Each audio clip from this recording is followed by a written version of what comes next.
Welcome back to another episode of Two Joes and a Pro. As always, you got Kenny, Ryan, and Brian. I got it right this week, right? I did it right? Yeah, you're good. Oh, okay. See, I told you. Welcome back. Welcome back.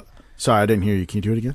Welcome back to another episode of Two Joes and a Pro. As always, it's Kenny, Ryan, and Brian. I had to say it twice because I got to make sure you guys are woken up when you're listening right now. Anyway, my guys, how y'all doing, man? I know week one for NFL was exciting to some and boring to others. So how do y'all feel? I mean, the first time 5 years the Giants are above 500. It's a great world. It's a great day. Man. 2016 was the last time the Giants were above 500. And you know what? All it took was one win for the optimism to return for Ryan. It's beautiful. It really is. He's already counting how many other wins they can possibly get. I'm like, bro, yeah. I'm like, give it a chance, man. Like, get through the workout for. I mean, the work for this week. Just enjoy the ride. It'll be a range of emotions. Next week, Saquon will cut to the right, cut to the left, fall to the ground. He'd be done, and then don't wish Damn. Don't wish that. Yeah. Anyway. Go ahead. And the Patriots suck. So yeah, I was about to say I I wanna say that for a little bit later, but I was gonna let Brian spill it out a little bit before we continue because I know we told you that they're gonna bust their ass and you didn't believe it. You didn't believe it. You said it should have been worse. No. It should have been way worse, right? You guys fucking suck. So anyway, I just wanted to say that. Shout out to Bubbly. Yeah. Okay. You guys suck. You can't say nothing. You don't hush mouth. Matt Jones was like complete shit. The defense didn't do nothing. It wasn't Matt Jones. It was the offensive line. Offensive line trash. Receivers trash. Everybody trash. Fucking. Well, it starts up front. You realize he had. Hey Ryan, play calling's terrible. Oh my god. That might be. Hey, that was what my big argument going into this season was that I am not confident in what they could do. Hey Ryan, what did he say? Don't worry about that, man. It's going to be between Bill and shitface. That's supposed to that knows defense, but he's going to act like he's going to call offense with the pencil in his ear and shit. He needs to change it from a pencil to a pen, maybe. I don't know. No, you don't want that to be permanent. No way. But hey, man, I'm just saying, offensive line. Mac Jones had the most pressure out of anybody in week one.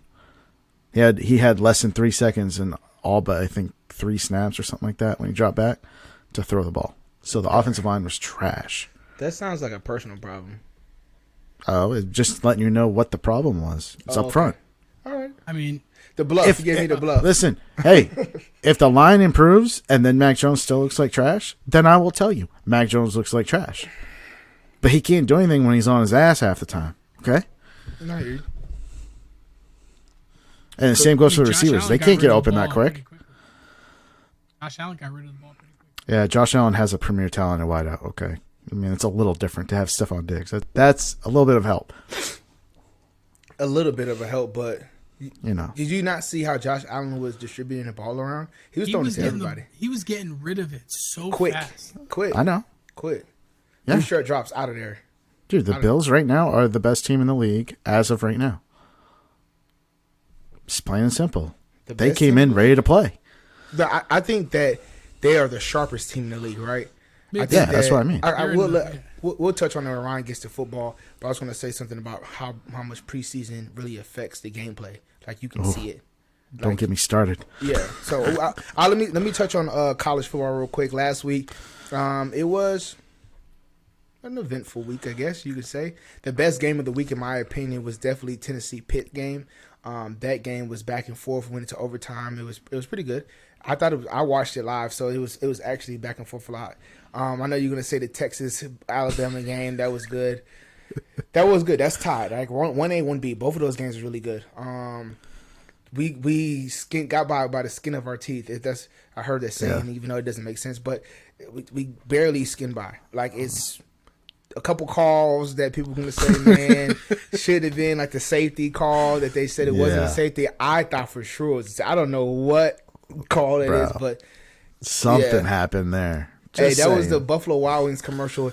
Pin a beep from the stadium. I mean, from the restaurant to flag the play to pick it up.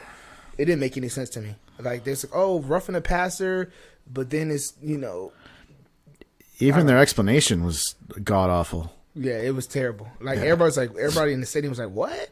What in the world? What are you talking about? Yeah, I guess the other ranked game was Baylor versus BYU, which was decent. It was a good night game.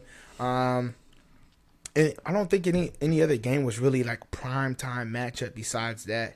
Those are really the games. A lot of people kind of just handle business. Right now we're in week 2, or this is week 3 now, but last week was week 2. So it's a lot of people just playing, the FCS schools, AA and D2, those schools like that, just trying to, get some wins under their belt, things like that, kind of knock some dust off. But we definitely what about Appalachian State?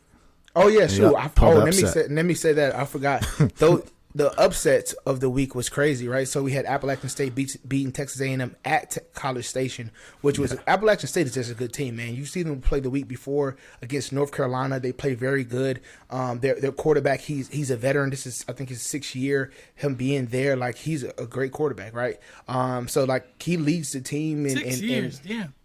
I don't know for sure for 6 years, but I feel like he's been there an eternity. I know that for sure. But no, he's definitely leading the charge on the team, and they look really good.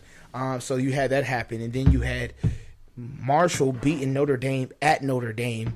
They were a 21 or 20.5 point underdog against them, right? So you had a 20.5 underdog, right? You had an 18.5 underdog. That's pathetic. And then you had Nebraska beating Nebraska losing to Georgia Southern at Nebraska at home, right? And they were I think they were a 24 point underdog. So like just that alone, if you put like $50 on it, you would have won like $5-6 grand. It was crazy just for like the money lines on there, right? But how does Notre Dame get so much love, preseason love? They do every year because of the money, man. I really, nobody can't tell me it's not because of the money, right? It's Notre Dame, a prestigious school. They won a lot of national championships in their time. They have a lot of alumni, and if they're not in the top, then people are going to cry. Like, what? How they're not, right? And I think the money is what's keeping them up there because it doesn't make sense. It's not like they have the top recruiting class. It's not like they are, a top skill team from before. Like, they didn't even finish the season good. They didn't even win their bowl game, right? So it's like, why are people so hype on it, right? I know they got a new coach and things like that, but I'm like, man, Notre Dame always top 4, top 5. And I'm like, how? So I don't know. But I don't get it. Aren't they joining a conference soon? they were trying to join. I think they were trying to join the ACC or something like that. But that kind of held off. They first were talking about ACC, then they were talking about the Pac-12. It was all type of stuff, but that's kind of held off. I don't think anything right now. So yeah, they'll definitely go to a weaker conference for sure. SEC. No, they won't go to No. SEC. No, they don't have the balls I for know. that. I Yeah, understand. never. I was joking that it was No way never in hell. But that's it, man. So shout out to the Sun Belt Conference for tearing these Power 5 teams the hell up, right? So it was a good week for them. I know they paid Marshall $1.5 million just to play the game. So they got their money's worth. Yeah, that's a bad day for them, right? So that's what I got for college, man. This week, it's a few games that there'll be quality just to watch if you got favorite teams and things like that. But for the most part, it's kind of still playing out of conference teams until I think next week is when we really start getting to the nitty gritty.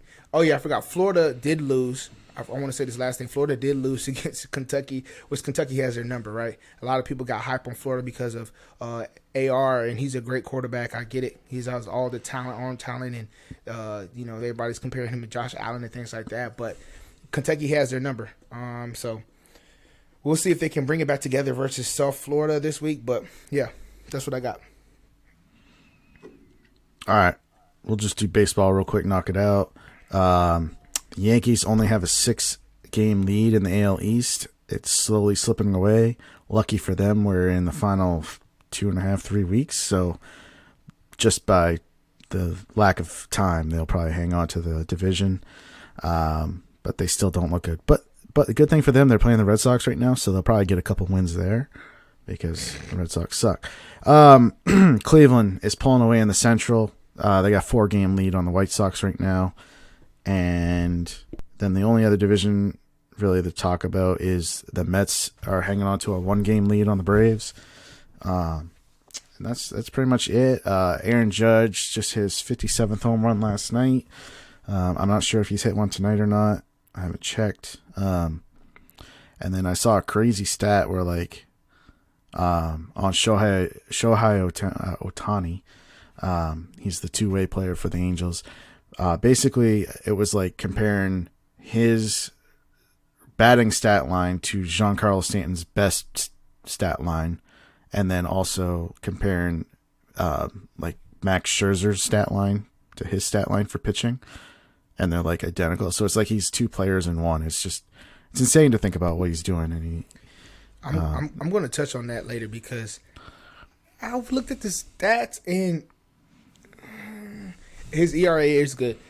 Sure, excuse me. His ERA is good, right? But like as far as batting comparative to pitching, as far as with the leaders, he's not really top 5, right? Like he's not top 5. I think he's like 8 in one and then 10 in the other, right? I get it.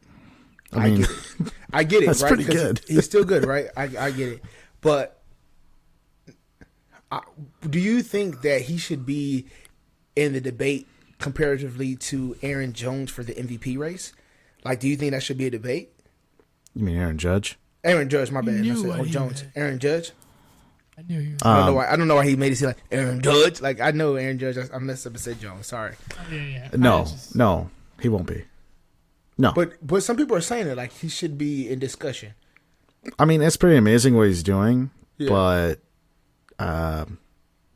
no. Because even when he's pitching now, because they changed the rules, he's hitting in those games now. If he wasn't hitting in those games and still had the numbers he does hitting, like so it would be much more significant. You know what I mean? Yeah, because he's taking off. Yeah, I got you. Right. But now he's hitting in every single game, so his hitting stats are what they are. Yeah, okay. So compared to Judge, no way. Like Judge is just tearing up the league right now. Yeah, I just didn't want to rob Judge of the MVP by saying, "Oh, look at Shohei." It's like I get it. Like it's a phenomenal talent and he's great. He's a great player, but it's like what's Aaron Judge is doing right now is crazy. Like, yeah, no, yeah. If Judge wasn't doing like crazy stuff right now, like about to break records, then I could see an argument for having Ohtani in the MVP race. Yeah. Yeah. So, I appreciate that. That's all. That was one of my questions for later, but you got it right now. So that's it. All right, that's all I got, man. Ryan, what you got for us? What don't I have for you? All right, hold up. We got I don't know how you're gearing up the debate topic because we can go through the games and hit on things that you were surprised about, or we can just go over the news and notes and then. I already have my question, so like it's whatever. All right. Yeah. All right. So, all right. Bills. It started out with the Bills. Bills look like a well-oiled machine. I mean, there's nothing you can say about it. They just look great. Mm-hmm. If you play fantasy, you're happy with anyone you started on the Bills side of the ball, except for James Cook. I don't think anyone was starting him, but it doesn't look like he's probably going to get benched, and he's not going to see the ball for a couple weeks. So he'll be in the doghouse for a little bit. Why? Because of one fumble, though? Yeah. No. I think so. Yeah, I believe that. Surprised. McDermott's like that old school mindset. Yeah, but you don't spend a pick on him, on a player like that can do some things for your team and say, oh, one fumble, peace, you're in the doghouse, don't holler at you again for the rest of the year. Like, he's going to get more I don't think the rest of the year. He will see the field again, but he will learn his lesson, and he'll be noticeably not involved this week. He was already not involved last week, really. He only had like 3 carries. Yeah, but I just think that's to like the rookie just trying to get him sped up, right? He might not know all the playbooks and things like that, trying to get him sped up. They want him to be the guy, though, right? They don't want to like give Singletary the action and then give Moss the action. They just want him to be the guy. That's why they try to plug him in, just to get him going, right? To get a reason to be like, all right, cool, he's our starter. Like they see the difference maker he can be. So I don't know. I kind of feel different about that. So, but my bad. Anyway, I wouldn't do it like that. I'd give him another shot, but like, I just think that they're gonna try and bench him. Keenan Allen left with a knee injury. He's out this week. Maybe it was a concussion. no, it's not a concussion. I thought it was. Concussion's T. Higgins. Yeah, T. Higgins. T. Higgins got the concussion. He has a hamstring Allen or groin. Yeah, it's a hamstring injury. Hamstring, yeah. So he's out this week. That's already reported. They play tomorrow, so that'll be interesting. That kind of sucks. I don't really know who you go to there. I mean, you would think it's Mike Williams, but last week Mike Williams had 2 targets, and everything was going to DeAndre Carter, and who was their other dude? Jordan Palmer. Yeah, Palmer. And Palmer, I will say this: if you play DFS, Palmer's a nice little play because last year when Keenan Allen missed a game or so, I think he missed 1 game, and Jordan Palmer blew up that week. Like, he went right into the role Keenan Allen played. That'll be an interesting one. The Thursday night games, last week's Thursday night game was amazing. This week's Thursday night game is going to be pretty good. Is it the Chiefs-Chargers? Yeah, your mic is going in and out. Oh, it's because I'm like looking back and forth. Are you good now? Yeah, stop looking. Stop looking? Yeah, All right, but the Chiefs-Chargers is pretty good. I'm excited about that game. Easily. All right. Who else did we lose this week, injury-wise? Chris Godwin again. Yeah, Godwin left with a hamstring injury, so that dude just stays hurt. What did y'all think about Julio, his first game? I thought he looked good. Yeah, I thought that's what it was surprising. Like they were throwing screens to him and things like that, and I was like, oh shit, he could pull a hamstring. Oh shit, he could pull a hamstring. But he looked good. Like I didn't think he looked good. Reports out of camp have said that. I mean, it's all fluff, but they've said he looked amazing, like camp wise, like speed. He's like the fastest person on the team. Yeah, I wouldn't doubt that. Like his problem is not his athleticism; it's about them damn hamstrings when they gonna pop. Yep. That's it. And if he's on that TB12 plan, who knows if they just inserted new hamstrings in there and he's gonna be good. I don't know. Like, I mean, he is on the veteran workout plan. He was a do not participate in practice today, so I imagine that's just them trying to keep him. I don't know if he has an actual injury or if it's just like, hey, you're a vet, you get injured a lot, take the day off, buddy. Yeah, probably a cold tub, heat contrast type of therapy. Like, hey, bro, we'll catch you tomorrow on Thursday. All right, just chill out. So, Najee Harris did leave with a foot injury. We talked about this, I think, last week or the week before, where he was complaining about a Liz Frank sprain that he had during the preseason, and he didn't finish the game. He didn't play in overtime, so he says it's nothing and that he's going to play week 2. What do you think about that, Brian? Like, I thought it was weird. Like, he fell out as if you thought he broke his foot, right? Yeah. And then he was like in agonizing pain or something. Yeah. And I mean, a Liz Frank is supposedly like really painful. So, for sure. I mean, I don't know. I've never had one, but I don't know. Is it weird like that where it can just be painful all of a sudden and then be okay? Like, I don't know. Yeah. It just seems weird. Like, I think like Liz Frank to me is like, I thought that was more bone, right? So that's kind of more weird than if he had what's the thing in the middle of your foot? Fascia, plantar fasciitis. Plantar fasciitis, which is like, okay, cool, you can play through plantar fasciitis, and if it tears, you're good, right? Like, I don't know if Liz Frank is kind of similar like that, where you could just play through, and it's going to be painful, and then you'll be good. I don't know. That's weird. I just thought, like, when I saw that, I was like, oh, damn, he's out for the season. Like, easily. I mean, this is why I stayed away from him in fantasy. In fantasy, yeah. Yeah. It just, it's going to be week to week with him. Like, at some point, it might get too much for him. I don't know. We'll see. I mean, I hope the best for him, obviously. I don't want him to be hurt, but yeah. Yeah, that's going to blow. But hey, so I'll talk about the big injury. Dak Prescott hits his hand. He had to get a pin in his thumb. So he's out 4 to 6 weeks. They changed it now. Yeah, they said some are saying it's shorter. Some say he'll be back in 3 weeks. I said, how? there's like 3 to 4 weeks he'll be back performing like faster than what people think. I'm like, how? Well, he's probably going to get the pin out in like 2 weeks. It's going to probably come down to his hand strength, and pain tolerance. Can you grip the ball? But look at Russell Wilson last year, right? Yeah. Like he had similar, right, with the pin in his thumb, right? And then when they took it out, look how he didn't throw the ball with the same velocity. Like, it didn't look the same. For sure. You know what I mean? So it's like, why wouldn't you it's the beginning of the season, why would you just rest and recover properly so you can get everything back rather than trying to rush back and then you'd be a dud for the whole year? I'm not saying that's going to be the case, but, you know. Interesting thing. I think that there's not a lot of options out there for the Cowboys to go get a quarterback. I think that they probably tried to give San Francisco a call for Jimmy G. Yeah. And I think Jimmy G, I don't think San Francisco wants to completely buy into the Trey Lance experiment yet. Yeah, for sure. Granted, it was a monsoon that they played, so it was kind of the San Francisco lost to the Bears 19-10. But it was literally the most rain-filled game I've ever seen.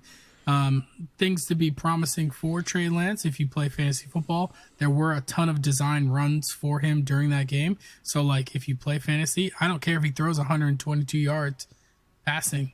If he's running the ball for 86 yards and he's getting a touchdown, he's going to be a top fantasy player. Yeah. Very similar to the way Jalen Hurts plays. He doesn't do a ton of volume passing the ball. Although A.J. Brown was better than advertised in the Eagles' offense. Golly. Yeah. Like, Devontae Smith disappeared. Like, it was like, oh, Yeah, don't worry about it. Don't worry about it. This ain't you no more, bro. It's me and A.J. Brown. Like, that's my best friend. Like, me and you were good friends, but that's my best friend. Like, oh, my gosh. His performance is crazy. Yeah. The Baker comeback story against the Browns did not hold up to what we thought it would be. The Panthers did a lot of weird stuff. I don't know if they're focusing too much on like keeping CMC healthy, that they didn't want to feed him the ball a ton. And I know I'm gonna do this, but the Giants took the opposite approach with Saquon. They're like, if you're gonna get hurt, you're gonna get hurt. Feed this man the rock. You're the best player on the team. Yeah. I think that's what I'm worried because the Giants play the Panthers this week, and if they realize they got to get CMC the ball, he's going to run all over the Giants. So CMC is going to have probably a good week against the Giants this week. I was surprised that DJ Moore didn't get involved either. Like, it was a Robbie Anderson show, right? Like, I'm surprised DJ Moore didn't get more involved. It's because Baker's trying to win his trust. Like me, Robbie, don't retire. No! No! Or it could be that Baker's just missing wide open people again.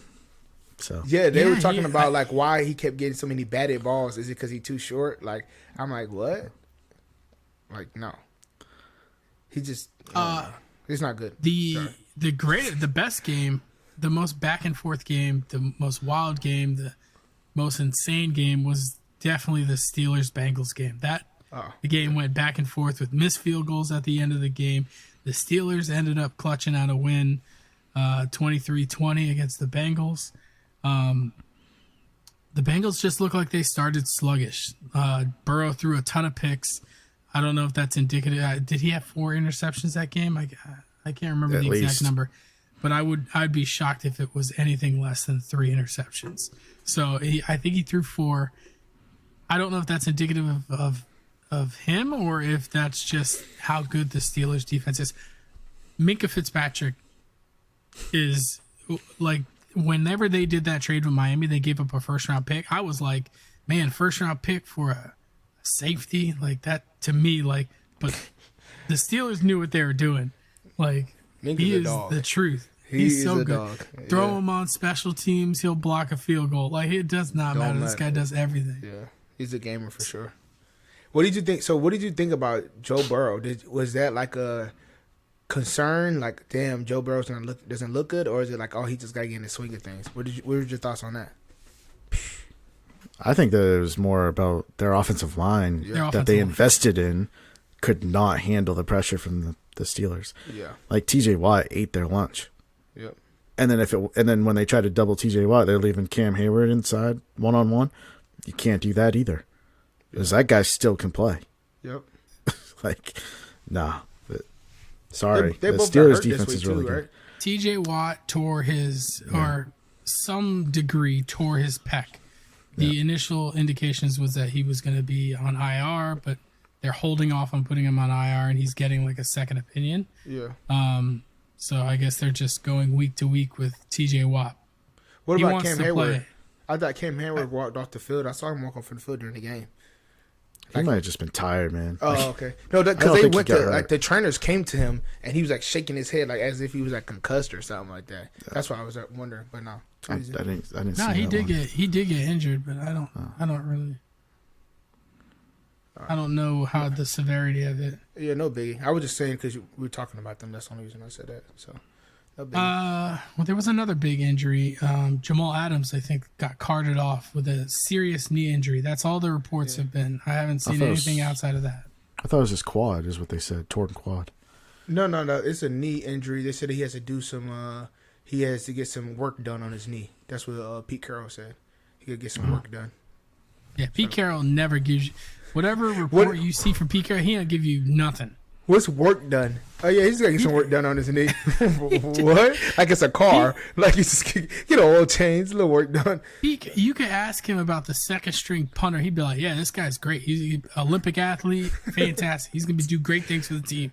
It's like, dude, he's getting cut tomorrow. Like, don't listen to anything this man says, especially if you like to listen to like what coaches say about fantasy players.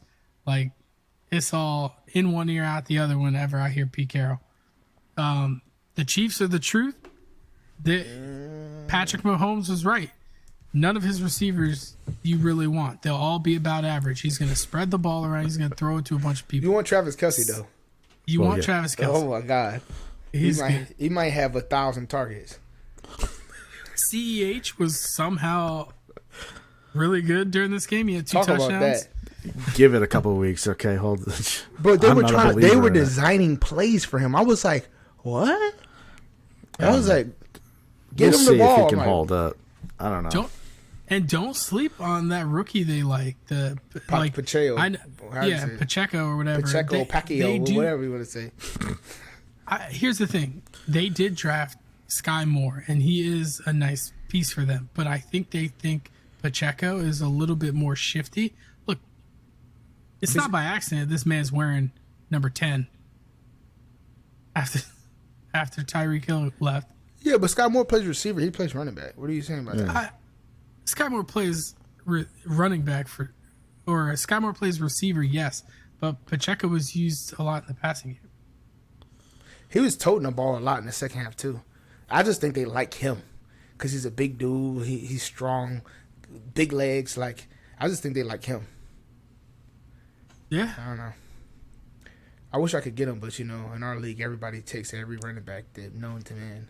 The first string, the second string, the third, and the person that's in the practice squad. Hey, but it was just wild. He threw Patrick Mahomes threw 5 touchdowns. He doesn't care who it is. He's gonna get him the ball. Yeah, with the messed up hand too. He did something to his hand. Like he wasn't even he was like this. Couldn't even snap up his helmet. He was just like walking around with his hand and then like doing everything else. It was weird. I was like, how the hell is he even taking a snap then? You know what I mean? You know who Jess was watching Mahomes and she was like, is he? I can't remember. I think it was her, but she was like, is this dude injured? I was like, no, he just limps like that after every play. He really does. Like he plays like that and he does this like walk like he just got like effed in the butt. Like I don't know, man. Whoa. Oh man, he has a waddle though for sure. Yeah, like he's walking on his tippy toes or something. Yeah, he has maybe he did that when he was a kid. A back waddle, yeah. But he's amazing. He's amazing at football. You say that, then he said he's amazing though. I just don't understand it. Devontae Adams is a beast. Doesn't matter. Like Derek Carr was forcing him the ball. Triple covered, don't care. Devontae's getting it. Like Hunter Renfrow, bye. Like he just did not care. He gave Hunter some targets. He just missed them. He missed targets with Hunter. He missed targets with Darren Waller. But with Devontae, it was just, if you can miss me or not, I'm still going to catch it. There was one play where Hunter was standing at the first down marker by himself. He threw it into triple coverage in the end zone to Devontae Adams' side. He did not care. This is one I don't want you guys to overreact to. Rodgers sucked week 1. The Packers did not have any receivers. He did the same thing last year. Granted, he had Devontae Adams last year, so that's a little bit different. But he came out the next week and balled out. I think he had like 4 touchdowns the following week. I think it was against the Lions, but it was this one's against the. He owns. If you don't know, he owns Soldier Field, so he owns the Bears. Yeah, he does. He's a partial owner, 40%. So I can see him having a good week this week. I think Rodgers is going to have a little bounce back game. Those receivers are going to have stick them all over him. He ain't taking no chances. He'd be like, you guys will catch the ball. He said he did put out a report said that no matter what, he's going to treat the receivers just like any other time. He's not changing what he does. They got to change. I said, yeah. I knew it yes, immediately. Sir.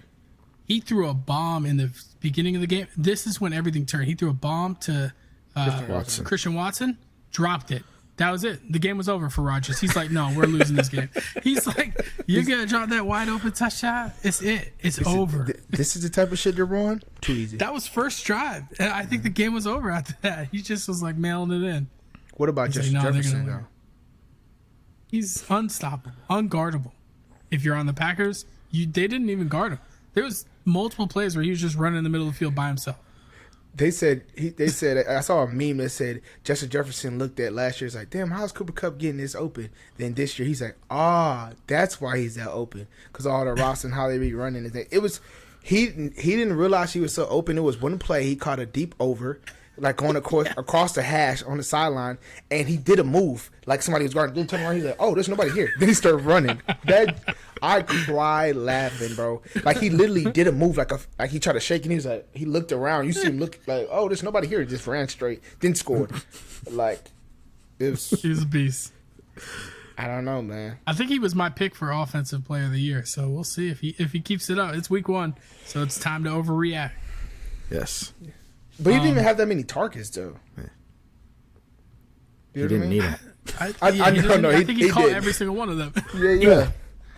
I'm saying him compared to Cooper Kupp, who had probably like 40 targets that game, right? Like it was ridiculous. Kirk Cousins is going to enjoy getting that money next year. You Thanks like that? to Jefferson. Yeah. All right. That's it for week 1. But go ahead. Yeah, didn't he get Kirk Cousins has $85 million guaranteed? This is he had a fully guaranteed contract. This is his last year though, for the 3 year, right? I think this is his last one. Yeah. That was smart, right? I think so. He's made the most money that he could have possibly made in his career. Yeah. Because he's gotten, I think he had two franchise tags where he was paid top 3 money, and then he made top money whenever he went to guaranteed money. So he's a baller. Yeah. Well, I'm going to, if that's all we have for football, I'm going to change up this week, man. Since it's football season, I want to do a little bit different. When it's the off season, we can do the great debate, talk about things, other topics, right? But since, it's the football season, I want to keep it on something. I want to change it up to something new. I call this hot takes like hot cakes. You know what I mean? I'm not going to tell you guys a topic. Ryan and Brian is just gonna throw some things out to you, trying to get you guys' opinion, spontaneous reaction, see what you guys think, right? So my first question, right? Is Russell Wilson good as we think he is, or are the Seahawks better without him? I'll give you a chance, Brian. That's a double-edged sword in my opinion. I think the Seahawks are better without him in the long run because I think it was getting stale there. I think both he and the team need a fresh start. I'm not saying Geno's it. Don't get that twisted. But I think the Seahawks need a reset. That being said, Russell Wilson is really good, and that coach Nathaniel Hackett is an idiot, and he better let Russ cook and just let him take over the game. Because, I mean, Russell Wilson would have won them that game if he had just called a timeout with 50 seconds left and kept going, kept driving the ball. That's the first time I've ever seen a head coach admit he did something wrong. Like usually after the game, like I know he came out and was like, "Yeah, I messed that up." Yeah, I should have let him go 4-on-4. I thought he originally doubled down on it though. I thought he didn't admit that he was wrong until the next day. I thought Russell was like, "I have all the faith in him." And well, yeah, of course he's gonna say that. Yeah, because he's 250, Mr. 250. Yeah, he don't. Care. Russell It's like, Wilson? I got paid anyways. I just got my check. Hey, too easy, bro. I'm gonna go on the sideline. It don't matter. I'm gonna still keep investing in fresh air. You know, you got an investment in fresh air, right? No. He has a I partnership. would not be surprised. Russell Wilson is the weirdest player. He is like a character playing a quarterback. Like Carrier, I think that's the company. He has a partnership with them to develop clean air into other schools. A big partnership. He was on CNBC last week. That's probably why the coach didn't go for it on 4th down. He's like, "Oh, you're just gonna miss practice to go to CNBC, all right? Squawk on the street, okay, too easy." So I mean, the guy is a beast. He is. This last game, I mean, he did not lose them that game. The Denver Broncos fumbled twice on like the 1 yard line. Like, and I was talking to Kenny about this today. Anything that Melvin Gordon does, Javonte Williams is like, "Nah, I gotta do the same thing." Like, you can't choose between the two of these players. I don't know how you choose. It's like when Melvin Gordon fumbled that ball at the 1 yard line, I was like, "Oh man, they're just gonna feed Javonte the rest of the game." Then he fumbles later on. It's like, okay, well, they both suck, but dumb and dumber. Me and Kenny were talking about this earlier. It's weird that their roles seem like they would be reversed. Like Javonte's like the bigger back that would be the better runner, but Melvin actually, and Melvin's been a pass catching running back in previous years, and Javonte caught 11 of 12 targets out of the backfield, and Melvin Gordon had actually more rushes than Javonte did. Maybe Melvin has a little more like a powerful run, like so he's more like that goal line type. But he's better between the tackles. They said that he's going to get the goal line touches, right? But primarily he's going to be the pass catcher, and they're going to let Williams do everything else for first and second down. That's what threw me off when I was like, he's catching the ball awfully a lot to be, the guy that's supposed to be running, right? All right, well, too easy, man. Okay. Russell is the real deal.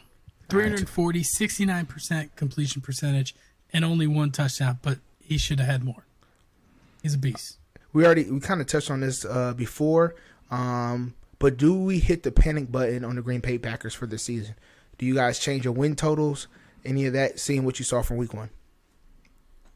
Go ahead, Ryan. I do not panic. I've made the mistake of panicking on the Packers and too soon, and then Rodgers comes out and says, "Relax," and spells it for me because I'm an idiot and I can't spell it. And then they rip off like 10 wins in a row. So no, Aaron Rodgers is still a good quarterback.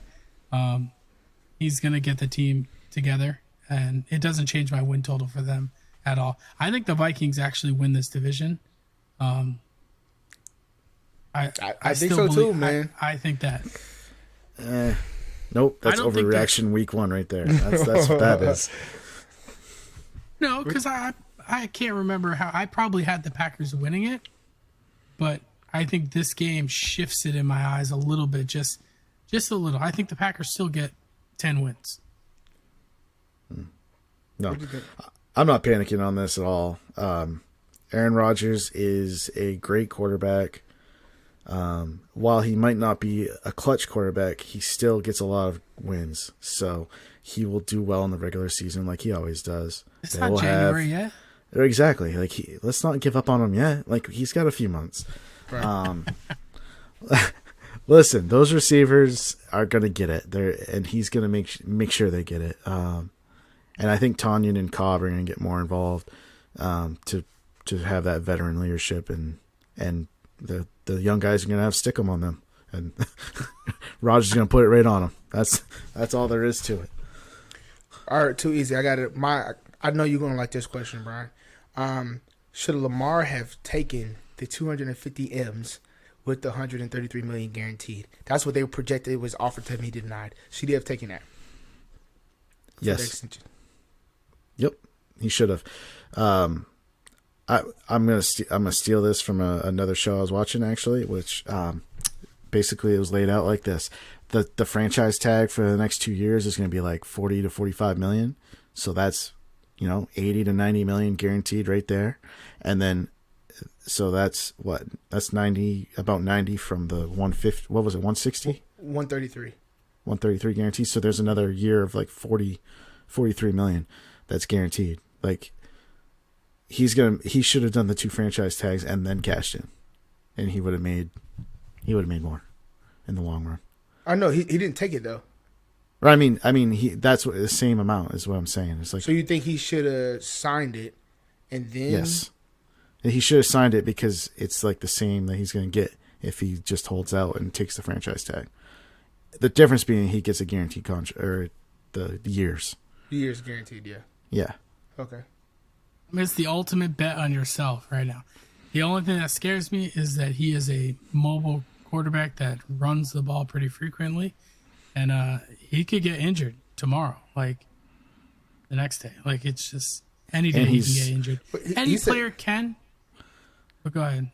No, I'm saying he said that last week though. He said, so I could have did that last year and the year before and the year before that. So like people like I don't care about that. Like I don't think that in my head like, oh my gosh, let me take this money because I could get injured. It's like I could get injured any year, right? So what's your take on that? Yeah, I mean he's 100% right, but like him taking that deal, like what Brian's saying, is guaranteeing him a contract even if he gets injured. He's making that guaranteed money. Whereas like if he is under the franchise tag next year and he gets injured, they're not going to give him as big of a contract, and they might not franchise tag him if he's not the same when he comes back from injury. So he's going to lose money. So what Brian's saying is he's essentially guaranteeing himself 3 years of franchise tag money rather than like 1 year franchise tag money and then hoping that he stays healthy and has a good year. I mean, he's betting on himself. It's a gamble. You know what I mean? But with the upside on that too, though, because if he has a good year, right, with the money, with the new deals coming up, he's going to get a bigger bag, right? So it's like a not double-edged sword. It's like half empty, half full type of approach, right? And he doesn't have to pay agency fees. So how much does an agent usually make on income? 10%? No, hell no. Of contract? No, it's like 1. Yeah, see? Yeah. 1, or like on big contracts like that, 1. If you're a small person, it's like 2 to 3. All right. All right, so my last question I'll ask you. I was going to ask you guys if Saquon and Michael Thomas back, but we already know what your take is going to be on that. So we're not even going to touch on that. But wait, my question... Michael Thomas is interesting, though, because, I mean, he was used sparingly, and he was used in the red zone. Yeah, but it was weird, though, because he didn't get any targets until the second half. Yeah. Right? First half, it was nothing. Then second half, it was like, oh, Michael Thomas, you're here? Let's get you involved. The Saints treated him like the Panthers treated CMC. But they just adjusted halfway through, and they were like, oh, shit. Right. Yeah. Yeah. But do you think this is just a 1 week type of thing, or is this something continuing? I mean, he's not going to have 2 touchdowns every week. But he'll get targets, though. He's going to get targets because now Jameis is like, oh, this guy, he still got it. I'm going to give him the ball. What about sneaky Jarvis Landry, though? Actually, I probably save that for Ryan when he gets to Ryan Fantasies, right? Because that's interesting. So my last question before I let you go, we go to Ryan Fantasies, is who impressed you the most? The Dolphins, Chiefs, Chargers, or the Bills? Dolphins, Chiefs, Chargers, Bills. I'm not gonna lie. I'm gonna say the Chiefs. They have a lot of new receivers there, new weapons, and Mahomes made it look like it never changed. It looks exactly the same, if not better. Who knows? We'll see. I think so. But it looked pretty damn good. I mean, maybe part of that was the Cardinals didn't look like they were ready, but and that was one game I was completely wrong on. I thought the Chiefs were going to come out slow because I didn't know if they were going to be all ready to go on offense because it's all new guys besides Kelsey. I was dumb for saying that. So there you go. I wanted to go with the Chiefs, but Brian took it, so I'm not going to do that. I wasn't too impressed with Miami. I was impressed that they won, but I think they could have made that way worse. So I think they missed some opportunities there. So I think the team I was probably most impressed with was the Bills, because a lot of times when there's high expectations for teams coming into a season, they come out and they fall flat. I mean, look at the Rams, the Bucks, the Rams, the team they played, or the Bucks this week. The Bucks look like a powerhouse team coming into the season, and all they did was get field goals. Like, they're known for their offense, and they just kept getting field goals. I think that the Rams fell flat that game, and they showed that they'd showed no improvement from last year.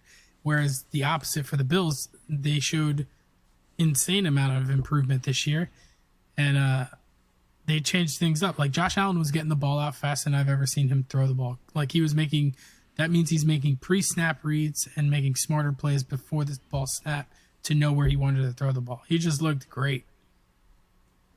Yeah. I would say mine is going to be, of course, a homer pick. I'm going to say the Chargers. I just like how Justin Herbert looked. I thought that he distributed the ball better. That's probably the first time we've seen him kind of spread the ball around like that, because normally it's like the Keenan Allen show, right? So he spread the ball around to a lot of different receivers, which I think is good for us longevity-wise, right? And you know, something like Keenan Allen being out this week, I think that helps better get other receivers involved. And I think the additions that they got from the offseason, getting Khalil Mack, you know, other pieces on defense, it made them look better, right? I thought that game versus, you know, the Raiders was going to be kind of hard. I didn't think we were going to have a lead majority of the time, but we kind of handled the game. Like, yeah, the game was closer, but we handled the game. It wasn't like, oh my gosh, what is happening? It was like, no, man, the Chargers look good. So I was impressed with them. So I feel like Asante Samuel Jr. took a huge step. Like, I feel like he was really good in that game. Yes. I mean, yeah, he was going up against Devontae Adams a little bit, so he might have got, you know, a few targets against him, but he looked like he was flying all over the field. You know what helps him? What's that? Having a pass rush. Khalil Mack was unstoppable. That's fair. Dude had 3 sacks. Like, when you're getting pressured, that helps. You don't have to cover as long. Yeah. And he looked good. It's like Khalil Mack has more life. He's like, I'm going to do a new place. I'm happy now, right? Like, I was okay. I was good with the Raiders. I was cool with, you know, the Bears, but now I'm in SoCal, right? I'm in LA. Yeah. It's a better scenery. I feel like I got a chance to actually win being on losing teams these last few years. He looked really good, though. So, and he's playing opposite of Bosa, which is that doesn't hurt. Too. Yeah. Well, that helps, but I think the big factor is that he doesn't have to worry about making a big play and then all of a sudden getting to win the game. Like, his offense is going to help him out. Like, imagine being a good defensive player where, like, you're always having to worry about, like, all right, we just got a great stop, and then they do 3 and out, and then you're back out there in like 3 plays. Like, that's exhausting. Yeah. But yeah, man, that's all I have for hot takes, like hotcakes. I hope you guys enjoyed that. You know, I thought I was to do something good, spice it up, man, for the season, man. So yeah, too easy. Off to Ryan's fantasies. Oof. All right, I think so. I was trying to look for my notes from last week, but I think I closed out of them. I think I was pretty spot on for some of the players I was like highlighting. In terms of like some of the lower end players, like Amon St. Brown. I think I spoke about him. He got into the end zone. Christian Kirk, a player that I was targeting everywhere for the Jags. He had like 12 targets. He was getting the ball all over the place. My boy Brandon Cooks did well. There were a lot of players that I think we flagged last week for you guys, and they did pretty well. Do you have something to say, Brian? You look like you do. No, I mean, if you really want to know, you guys just don't ask me, because I might have had the worst start to a fantasy football season ever. I didn't win a single matchup. I didn't either, bro. Listen, I'm just saying, like, Ryan can vouch for this. I'm usually pretty good at fantasy. Like, I'm above average at least. To lose every matchup, that was a kick in the dick, and I didn't like it. And so I'm not giving any fantasy advice this week. We'll see how it goes next week. Me and Brian played head-to-head in 2 leagues, and I beat him in both. And usually we don't play each other till late in the season, and we get a couple wins under our belt. So it's nice for me to start out with a win. I don't got to worry about it for a while in some of those leagues. All right, so at the quarterback position, these are just some quarterbacks I like this week. Kirk Cousins. Why? Because he's got the best receiver in the league on his team. I think Justin Jefferson might be the best receiver on the team, on the league. I like that. Over Cooper Kupp, I like it. Yeah. Well, I mean, we had talked about that preseason rankings that we had him 1A, 1B, but he's just so good. Another quarterback I like this week is going to be Derek Carr. I like Derek Carr because he's playing the Cardinals, and the Cardinals defense did not look great. I get it was Patrick Mahomes, but they didn't look great. And Derek Carr, he didn't have a great week last week, but he was playing against the Chargers and he threw 3 interceptions. That's 6 points that went in the opposite direction. But he still threw for 295 and 2 scores. There is a benchmark for quarterbacks where you want to get them to 225 and 2 touchdowns, no interceptions. That's like a benchmark of like a solid, like mid-tier quarterback that you want to get them, especially if you're like streaming. So Derek Carr is someone that's probably on your waiver wires. He might have got picked up as like a second quarterback for a team, but he's someone I want to start this week. Another quarterback that I really like this week, and I kind of talked about him a little bit earlier, but Trey Lance. He's playing against Seattle. He ran the ball last week, and I think that a lot of people are going to not look his way because of how bad he was last week, points-wise. But it was a monsoon. Like, look up that game. They were playing in Lake Michigan, bro. They were doing slip and slides, like no joke. I'm dead serious. Brian, did you have something on that? Well, you're not giving any advice. I'm not giving any advice this week. Not for fantasy. All right, man. So here's what I'm gonna say. If you had Cam Akers on your team last week, you're pretty upset. Trash can. He was. That's awful. me. He is not a drop candidate. No. Hear me again. He is not a drop candidate. He was knowingly in the doghouse. There were reports about him potentially being in the doghouse, but I think that it's a little bit more of an even split. But this week, that being said, I think Henderson is the 1A and Cam Akers is the 1B if they were to split it. And they may split it more like Javonte and Melvin Gordon. But I like Henderson more, especially against his matchup against the Falcons.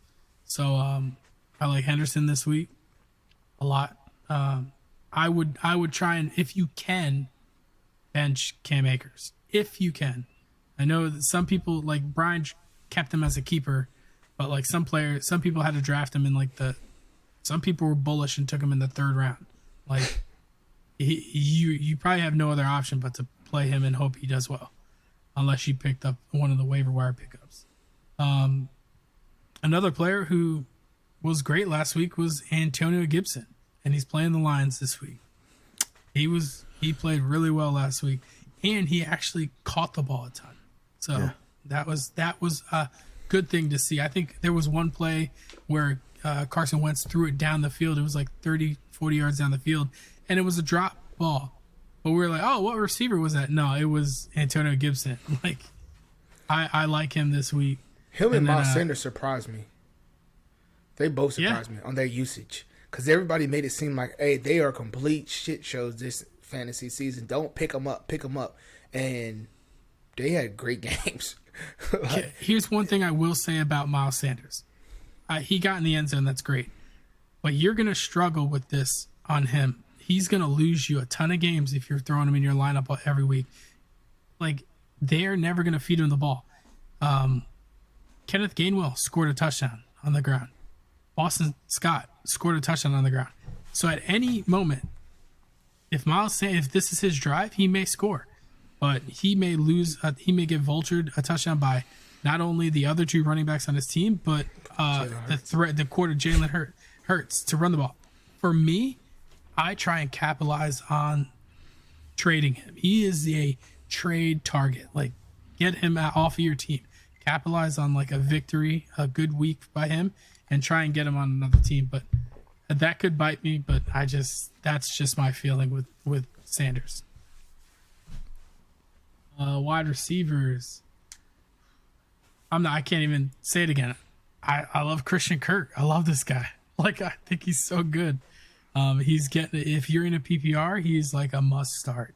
And then we talked about this a little bit earlier, but Julio Jones is a player you want to get in your lineup, especially with Godwin out.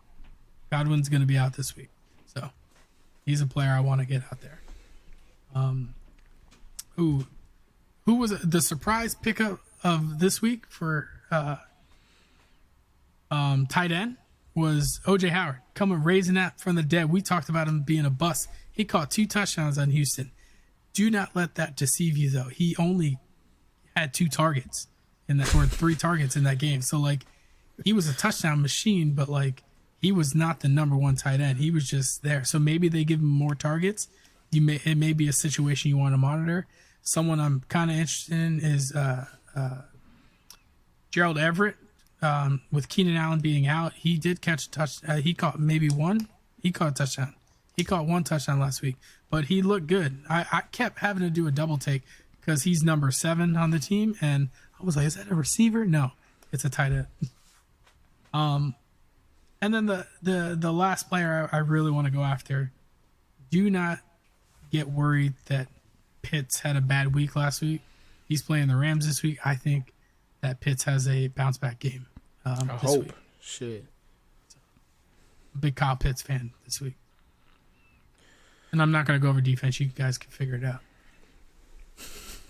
That's too easy. Well, let's get straight into, the biggest thing of the whole podcast, which is money. BK Make bets. us money. BK bets. I would say this, man. I'm gonna start it with the NCAA. We had a 4-teamer last week. Bama lost it. If Bama is losing us our ticket, we're okay. Okay, we're in good hands. If that's the only team we're worried about is Bama losing our ticket, we're in good hands, right? So I hit 3 out of 4. I didn't get us the money. I know. I apologize. We're gonna circle back this week. This is who I like, right? I'm gonna give you guys 6 picks, right? And you guys can choose who you want to out of that, right? Pick your poison. I'm personally going to take, this Texas Tech plus 10.5 versus NC State. I think that's a good game. I like how Texas Tech looked last week versus Houston. They're playing NC State, I know, but NC State didn't really look too good versus ECU on the pass, and I know that's all Texas Tech does. So I'm looking forward to putting that on my ticket. USC minus 12. That's another game that, I like how the Trojans look. They play against Fresno State. I get it. Fresno State is, they've been playing very well this year. People don't watch the games because it's late. But I like USC minus 12. I like Georgia versus South Carolina big, right? It's at 24 right now. I would see if you can push it down to 21. I like the 3 touchdowns. I don't like the 3 touchdowns and the field goal because it makes it a 4-possession game. I like the 3-possession game. I think they do beat them out more, but just for the sake of our ticket, I would love if we push it down to 21. And then I like the Ole Miss minus 14 versus Georgia Tech. We're buying to 14, right, versus Georgia Tech. I like Coach Collins. He's a good coach. That's my guy. I bang with him, but they don't look good. And I like what Lane Kiffin has going on. I like their offense. The offense looks very explosive. So I like them. And then I got 2 overs that you can put on there. The Wake Forest versus Liberty over 56, which I think Wake Forest, they score a lot of points. I think don't fall asleep on, Freeze, right? Don't fall asleep on Coach Freeze because even though they don't have Malik Willis, they've still been putting up points and they play good ball, right? So I like the over 56 in that game. And my last game is going to be Miami versus Texas A&M over 47. I think that Texas A&M is going to wake up, right? But I think Miami has been scoring points. I don't think Miami's defense is very well, but I think Miami's been scoring points. So I think that should be a good game on both ends as far as scoring goes. So that's who I have, those 6 teams for, BK Bets. You kind of put everything you want. I'm going with the 4 teams spread rather than the 2 overs for my ticket, but I gave you guys some options. All right, I like it. So last week was not good. We got beaten my 3-team parlay by a 60-yard field goal and 2 fumbles on the goal line. So yeah, that was some bad beats. But I feel confident this week. We're gonna go minus 3.5 with Baltimore. They're at home against Miami. By the hook. Of course, always. Of course. Listen, we're going to go plus 10.5 on Atlanta at the Rams. I know the Rams probably going to win. They might handle them, but Atlanta played really well against the Saints, and I think the Saints are one of the better teams in the league right now. So I think they're going to be sneaky, keep into this game. And with the Rams looking really bad last week, I know they'll bounce back and probably win, but I think it's gonna be closer than 10. I just like that spread. And then I got plus 10 Seattle at San Francisco. I feel like that's way too large of a spread. Yeah, I mean, I could see Seattle win that game the way they played against the Broncos. I mean, Is it home? I don't. It's at San Fran. Seattle. That's San Fran. I'm bad. So the only thing I would say about that is like, yeah, the Broncos moved the ball really well on Seattle. It had a lot of yards, but San Francisco doesn't have that kind of offense. Not yet. So I think that'll mitigate the yardage worry that you might have. So that's what I got. That's my 3 Too teams. easy, man. Short and simple. BK Bets, we're giving you the picks, man. Ryan's Fantasy, we're showing you how to win the league. Since Ryan knows what he's doing because he's winning games. Me and Brian, not so much right now. We're losing, right? But we can win you some money in BK Bets. So, as always, man, we appreciate the love and support. Continue to like, subscribe, share the videos with your friends, and keep sharing with everybody else so they can get this information and knowledge. I hope you guys enjoy. Follow us on the social, and we'll see you guys next week. Good luck in your fantasies and the picks for the week. Peace. Nice.